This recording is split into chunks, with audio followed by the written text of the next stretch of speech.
Next on Great Day at 9A, how schools in our state could get some free money for air quality upgrades.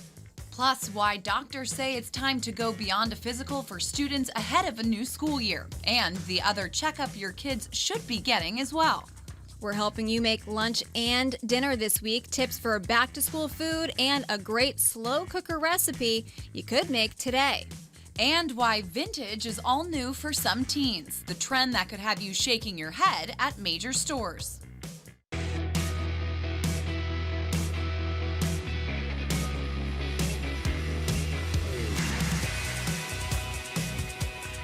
Good morning, everybody. Welcome to Great Day at 9A. I'm Caitlin Francis in for Nicole, and look who we brought inside. Yay!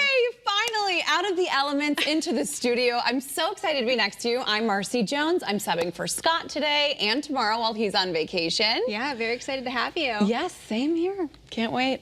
So we got a lot to talk about today. We're gonna have a lot of fun doing it, but we gotta get to our top stories first. So Alex Jones still hasn't been seen in the courtroom in the first 2 days of the case against him here in Connecticut. A jury will decide how much money Jones should pay to several Sandy Hook families for emotional damage after Jones claimed the Newtown shooting was a hoax. Jones is expected to be in court next week, but it's unclear when he'll take the stand. We'll have a reporter in the courtroom when proceedings start this morning. Just about an hour from now, you can find out what's going on up on the Channel 3 app and through our continuing coverage right here on Eyewitness News. The state is putting up $150 million to fund new air filtration systems for schools right here in Connecticut. That's right, and those upgrades could include improvements to heating, ventilation, and in some cases, air conditioning. Governor Ned Lamont announced the fund yesterday, and applications from school districts are now being accepted through December. All right, so both of us went to school here in Connecticut. Yeah, sure Did you have AC? So I went to multiple schools in Connecticut because I was a little rough as a student. My mom calls me enthusiastic. I did. In the fancier ones, I had AC. In the other ones, it was just open a window and stick your head out. Yeah, to be 100% honest with you, I don't remember. Kate! Well, I feel like you're always chilly, though. You always have a sweater on. I do, yes. Yeah, Adam, our floor director here this morning, is laughing. He knows. It's the truth. Yeah. You know, it is very true. I'm always freezing. Hence the sleeves here today, and my sweater is out at my desk. That's I have why a you're space not paying here. attention to the AC. I don't know if we had AC. It always feels cold. like it's on. Speaking of, we had natural air conditioning this morning. Let's get a quick check on our forecast with meteorologist Melissa Cole. Hi, ladies. Hope you're having a good morning. It's a beautiful day out there today. In fact, the whole day will be filled with sunshine and comfortable temperatures. Highs in the upper 60s and low 70s with low humidity. So let's check out Futurecast, and you can see what I mean as I scroll through the timeline. Not a cloud in sight, and much of the same for tomorrow. We're going to be waking up to temperatures in the 40s, so a chilly start as you head back to work and school tomorrow morning. But a nice mild finish with just a few clouds. Highs tomorrow in the middle 70s. Great for any fairs going on. Here's a look at today. Lots of sunshine by lunchtime today. Good idea to maybe take a walk outside or take your lunch break outside. Back down to the 60s tonight at 7. And then here's a look at your 3-day forecast. Again, today is sunny and pleasant. Highs in the low 70s. For Friday, a chilly start, but a mild finish. Mostly sunny skies. And the weekend looks good too, especially Saturday. Plenty of sunshine and a little bit warmer with highs in the mid to upper 70s. Back to you. All right, thanks, Melissa. New information now about a murder case you might have heard about on the podcast Serial. Do you listen to this? I loved Serial. That was actually the first show that got me into podcasting. So the state of Maryland is asking to vacate the conviction of Adnan Syed. Now, the prosecutors are saying that they're not confident of the integrity of the case. Syed was accused, of course, of murder of his ex-girlfriend in 1999 when jurors found him guilty of that. All right, he was sentenced to life in prison. A statement from the state's attorney's office says a reinvestigation of his case revealed 2 alternative suspects and new evidence.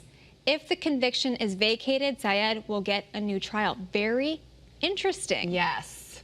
And I remember watching the HBO Max did like a deep dive into it, like a mini series, and you just leave with so many more questions, even though they're giving you more information. So I feel like, and you can chime in, but I feel like the podcast world, there's obviously a million different avenues that you can go down. However, I feel like murder mysteries are at the top of the True list. crime is always for a number lot one. of people, right? I listen to My Favorite Murder, Crime Junkies, Anatomy of Murder. Crime Junkies is good, yeah. Just to name a few. And you know that there's a local one from right here in Connecticut. What? Who? Oh, We're gonna look it up. Well, I'll get you the details. I have to go look up the exact title of the podcast. I'm so excited. But yeah, it's a local I think podcast. I like the thrill of driving to work at 3 a.m., listening to it, and they're like, she stopped at a gas station alone in the dark, and I'm like, I'm doing the same thing. I should stop. You should not do that. No, definitely not. All right. Well, we're going to go from a little bit of true crime to some vintage. You ready for that? Yes, absolutely. So there is a new trend happening in fashion for teens. And adults. Old concert tees. Even if the kids wearing them can't name a single song, you should be ashamed of yourselves. Learn the songs. If you're gonna do it, learn the songs, Yes. right? Of course. It feels a little bit like get off my lawn, you youngsters, Yeah. but 70s, 80s, and even 90s bands, t-shirts are trending for teens. The Wall Street Journal says that stores like PacSun and Urban Outfitters are now selling these grunge band clothes. So Nirvana, is there a Nirvana fan here? Oh my I feel gosh, like I okay. can't find one anywhere. Okay. Well, guys, it's me.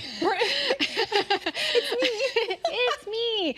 Marcy and I were just talking about this yesterday over Italian cookies and coffee. Right. Because the only time I've ever, quote unquote, fangirled over somebody was Dave Grohl. I've seen him multiple times in Westport. I actually can contain myself when I see him, but I apparently could not. Hyperventilated. somebody brought out a straitjacket and was like, she is not well. Scared his small children. This was 10 years ago. Dave, if you're Here's your listening, chance to apologize. I do apologize, but I will wear your Nirvana t-shirt with pride because I know your songs. Yes, honey, absolutely. What was your first concert, by the way? John Mayer. No way. Mine was too. Really? Fairfield native. We're concert buddies. I think Counting Crows was there too. Maroon 5 was Oh an my opener. goodness, Before wow. Maroon 5 was Maroon 5, yeah. John Mayer with a little saucy side. All right, well, a trip to the zoo is such a lovely way to spend the day. Yeah, Beardsley Zoo in Bridgeport is offering up some very special events for families. That's where we find Audrey Russo live there to tell us more. Hey, Audrey. Hey, Audrey. Hello, hello. Yes, we're here at the Beardsley Zoo right now, and you can see there's nobody here. We're getting a little bit of a sneak peek of some of the fun things that are coming up this weekend and really throughout the season, because this is the Beardsley Zoo's 100th anniversary. One really cool thing that's starting tonight. You can see my photographer panned over to it. They're doing this Glow Wild Lantern Festival, and they've got all these huge lanterns set up all throughout the zoo. I think there's about 35 of them, and we've got different sorts of animals, both real and mythical. You can see there's this beautiful dragon over here. These are going to be lit up Thursdays through Sundays, and people can just come on, stroll through. It's right now, obviously, it's broad daylight, but coming up, we'll show you what they look like in the dark, when everything, got the ambiance, everything.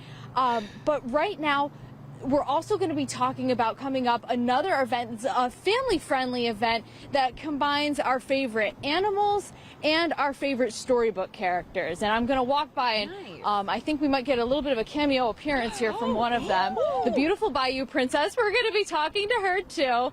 But really, this it's all about bringing people out to the zoo and enjoying this amazing resource that the community has. 100 years of the Beardsley Zoo in Bridgeport. So we'll have more details on that coming up. I might get a glitter tattoo live on TV. We'll see how that goes. But for now, I'll send it back to you guys in the studio. Now you have to do it, Audrey. You've made a big promise. Get the Follow tattoo, through. girl. Get it on your face. To get a Go glitter big. tattoo, am I right? Can't wait. Thank you so much, Audrey.